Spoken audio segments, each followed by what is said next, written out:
Donc la Ligue des Champions suivie dans plusieurs pays africains. Mais comment est-ce que vous pouvez expliquer, il y a dans cette Ligue européenne des champions un seul représentant africain? Comment vous l'expliquez?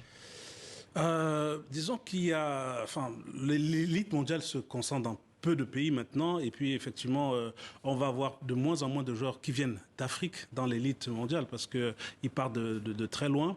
Parce qu'on a quand même, parce que Achraf Hakimi, même s'il est international marocain, qu'il a choisi très tôt d'être international marocain, c'est le produit de la formation espagnole, puisqu'il a été formé au Real Madrid.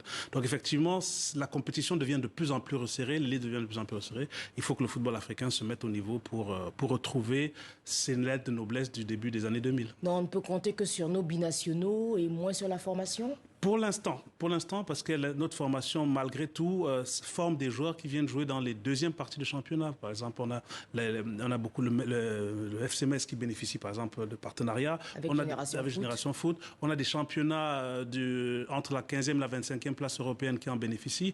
Mais les très gros clubs, pour l'instant, c'est encore fermé. Même si on voit qu'il y a déjà des expériences qui se font en Afrique, comme je crois c'est le Benfica qui s'est installé non, l'FC Porto Benfica, oui, qui s'est installé en Côte d'Ivoire. Donc, en fait, ça signifie peut-être on aura des pépites qui viendront comme ça, mais pour l'instant, c'est vrai qu'on doit se contenter des binationaux. Hervé Kouamouo, merci pour cet éclairage au sujet du sacre du Paris Saint-Germain. Le club parisien a remporté la Ligue des Champions hier soir en finale, 5-0 face à l'Inter Milan.